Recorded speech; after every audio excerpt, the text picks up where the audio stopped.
D बाटू university के student आप सभी लोगों से मेरा एक ही रिक्वेस्ट है कि प्लीज आप सभी लोग उठ जाओ और वीडियो के नीचे कमेंट करो। यार आपकी ओर से मैं इतना सारा कंटेंट दे रहा हूँ, हाँ, डी बाटू यूनिवर्सिटी की ओर से, पर आपकी ओर से थोड़ा सा मुझे, कुछ ऐसे स्टूडेंट हैं जो बहुत मेहनत कर रहे हैं, बहुत रिस्पॉन्स भी दिखा रहे हैं, पर कुछ स्टूडेंट ऐसे हैं जो जस्ट वीडियो देख रहे हैं, ना तो नीचे कमेंट कर रहे हैं, ना तो वीडियो को लाइक कर रहे हैं, ना तो चैनल को सब्सक्राइब कर रहे हैं। तो ये वीडियो पे मेरा फोकस सबसे ज़्यादा रहेगा।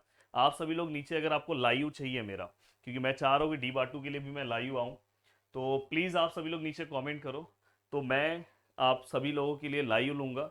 और अगर नीचे कमेंट आएगा तो, अब देखो दोस्तों, सबसे पहले मैं यहाँ पे मोस्ट इंपॉर्टेंट क्वेश्चन दे रहा हूँ, पर उसके पहले मैं आपको बता दूँ, देखो ये आपका क्वेश्चन पेपर है। हाँ, क्वेश्चन पेपर में अगर आप ध्यान से ऑब्जर्व करोगे तो ये देखो, यहाँ पे क्वेश्चन नंबर 2 है, क्वेश्चन नंबर 3 है, 4 है, 5 है और 6 है। मतलब हर यूनिट के वाइज एक एक क्वेश्चन उन्होंने बनाया है। किसी किसी में जैसे वेक्टर के अंदर उन्होंने 3 क्वेश्चन दिया, अपने को 2 ही अटेम्प्ट करना था। यहाँ पे इन्होंने 3 क्वेश्चन दिया, इसमें से 2 ही अटेम्प्ट करना था। और यहाँ पे भी इन्होंने 3 क्वेश्चन दिया, अपने को 2 अटेम्प्ट करना। और यहाँ पे स्टार्टिंग के दोनों यूनिट में कंपलसरी 2-2 क्वेश्चन है। अब टोटल अपने पास 5 यूनिट है, 5 में से अपने को 4 ही क्वेश्चन अटेम्प्ट करना है। अब यहाँ पे मैं आप सभी लोगों को बताने जा रहा हूँ कि ये जो लेटेस्ट पीवाईक्यूज है, अब अगर आप मेरा एप्लीकेशन देखोगे, प्रदीप गिरी एकेडमी, जिसका प्राइस भी हमने, ये इसका प्राइस 19 था, हमने इसको 1550 कर दिया। इस पे भी मैं आपको 500 का कूपन कोड दे रहा हूँ।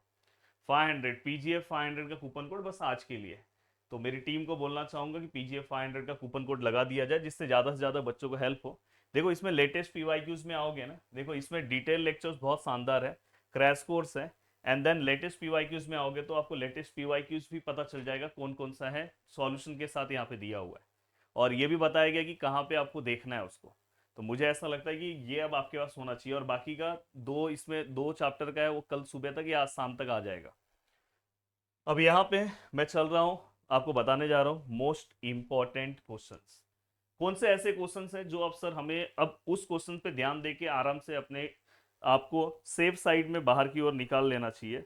तो देखो दोस्तों, मैं यहाँ पे अगर बात करूँ तो सबसे पहले जो आपको लेसन कवर करना चाहिए, बार बार मैं हमेशा बार बार बोल रहा हूँ कि लेसन नंबर जो आपका सेकेंड है, ordinary differential equation, ordinary differential equation of first order, ordinary differential equation of first order, ये सबसे पहले आपको कवर करना चाहिए दोस्तों, ordinary differential equation of first order. और इसका वन शॉट वीडियोस भी अवेलेबल है यूट्यूब के ऊपर, मैंने बना के अपलोड किया, और इसका लेटेस्ट क्वेश्चंस तो मैंने अपलोड कर दिया और आप सभी लोगों ने उससे देखा भी, ordinary differential equation of first order. अब देखो दोस्तों, इसके अंदर मैं आपको सीधा सीधा बोलूंगा कि इसके अंदर देखो आपको कौन कौन से टॉपिक पे फोकस करना चाहिए, सीधा बोल रहा हूँ कौन से क्वेश्चंस पे आपका फोकस होना चाहिए। इसके अंदर जो आपका फोकस होना चाहिए दोस्तों, वो होना चाहिए, ये बहुत सिंपल सा टॉपिक है, एग्जैक्ट, ये 100% करना है। और इसके बाद दोस्तों नॉन एग्जैक्ट, मतलब इसमें टोटल 4 रूल है, वो चारों रूल देख लो। और लीनियर, बर्नौलिस हो पाया तो अच्छी बात है, बट अगर आपने ये 3 कर लिया तो भी आप सेफ साइड में बच जाओगे। फटाफट सभी के लेटेस्ट पेपर, अब लेटेस्ट पेपर में ना इसी टॉपिक के दोनों सम आए थे जो मैंने सॉल्व करा के दिया है, पर आपको ये 2 भी करना है, ऐसा नहीं कि इस टॉपिक पे आया तो इसी पे सेम आएगा, ये 2 भी करना है। वैसे बर्नौलिस वाला भी टॉपिक है, पर ये 3 टॉपिक पे एक एक सम आप सॉल्व कर लो, काम हो जाएगा। अगर आप मेरा वन शॉट वीडियोस देख रहे हो तो बहुत अच्छे तरीके से आपका काम हो जाएगा, आपको अलग से कुछ नहीं करना है। तो ये 3 क्वेश्चन हो गए। अब यहाँ पे 3 में से अगर तीनों कर दोगे तो बहुत अच्छी बात है, कुछ नहीं तो यहाँ पे आपका 12 मार्क्स कंफर्म होने वाला है। अगर आपने सही से कवर किया तो 12 मार्क्स यहीं पे आपको मिल जाएगा। अब बात करें सर क्या करना चाहिए, देखो इसके बाद तुरंत इसके बाद आपको जाना चाहिए फोरियर पे, फोरियर सीरीज, जिसके मैंने लेटेस्ट पीवाईक्यूज भी अपलोड कर दिए है दोस्तों। अब फोरियर सीरीज में मेरा एक सजेशन है कि अगर हम फोरियर सीरीज को अगर हम ध्यान से देखें तो फोरियर सीरीज के अंदर जिस तरह के वो क्वेश्चंस कवर करते हैं, उसमें अगर मैं बोलूं कि आपका ऑड एंड इवन, ये वाले पार्ट का कोई भी एक सम सॉल्व कर लो, कोई भी एक सम जो लेटेस्ट पेपर में आया है वो सॉल्व करो। और उसके बाद दोस्तों half range, half range sine का एक सम सॉल्व कर लो, कोसाइन का, या तो फॉर्मूला देख के साइन कोसाइन में से कोई एक सम सॉल्व कर लो।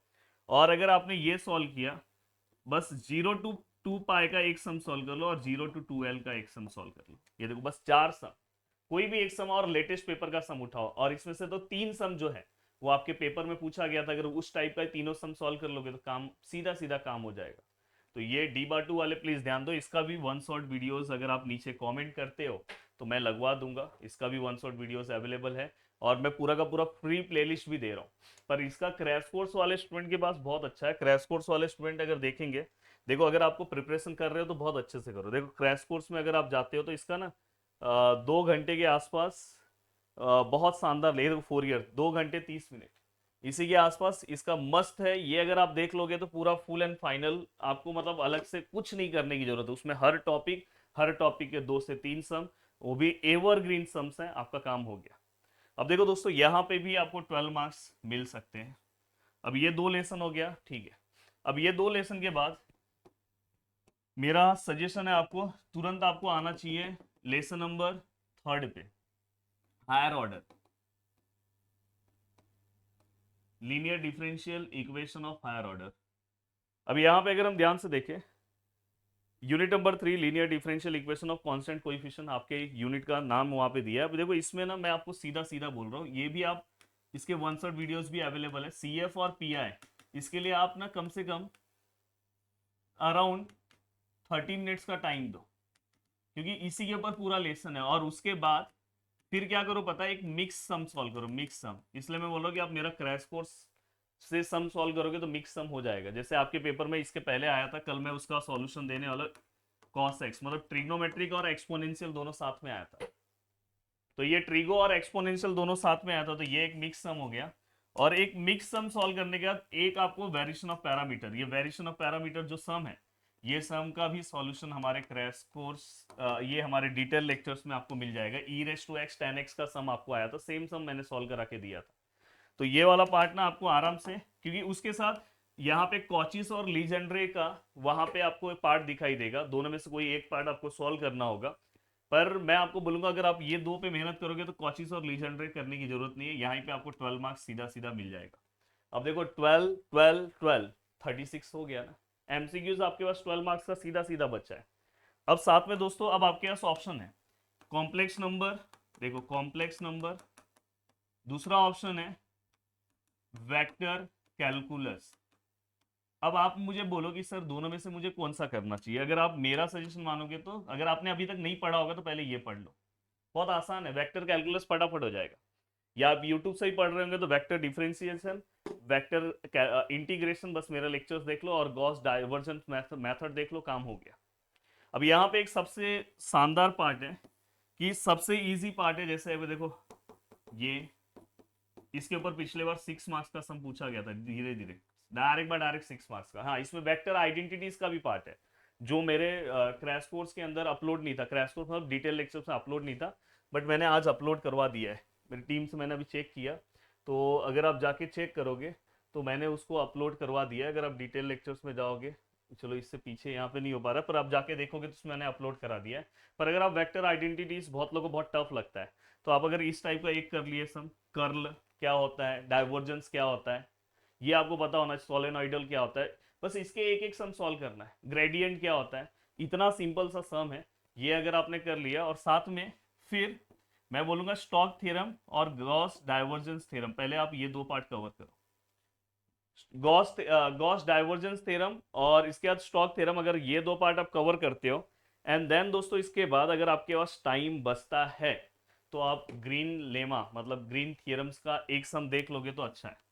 और ये देखो, ये जो स्टोक्स थ्योरम का लेटेस्ट पेपर में जो सम पूछा गया था वो मेरे वीडियोस में अवेलेबल है। स्टोक्स का पहला ही सम मैंने वो सॉल्व कराया, आप जाके चेक करना। तो ये आपके लिए बहुत आसान है। पर ये वाले पार्ट में पिछले बार तो अच्छा सम पूछा गया था, रूट्स का एक सम पूछा गया था, लेटेस्ट क्वेश्चन में मैंने ऑलरेडी लगा के दिया है, और लॉगरिथमिक का एक सम पूछा गया था। बट मैं ये बोलूंगा कि ये वाला पार्ट थोड़ा सा लेंथी हो जाएगा, पर अगर आपसे कुछ नहीं हो रहा है तो इसका बस वन शॉट देख के जाओ, स्किप मत करो, देख के जाओ वन शॉट। पर ये 4 लेसन अच्छे से कवर करो, तो आपको ये 4 लेसन अगर आप अच्छे से कवर करते हो तो आपको यहाँ पे कुछ नहीं तो दोस्तों 40 मार्क्स तो आपके हाथ में आ जाएगा, और उसके बाद आप एमसीक्यू सॉल्व करो। तो ये है आपके मोस्ट इंपॉर्टेंट क्वेश्चंस। मुझे ऐसा लगता है कि आपको अच्छे से फोकस करना चाहिए वीडियो को, अगर आपने ध्यान से सुना होगा, और बहुत अच्छे से आप प्रिपरेशन स्टार्ट कर दो। इस वीडियो को शेयर करो, नीचे कमेंट करो लाइव चाहिए कि नहीं चाहिए, और मिलते हैं दोस्तों नेक्स्ट वीडियो में। बाय बाय, टेक केयर, अच्छे से अपने प्रिपरेशन को डन करो।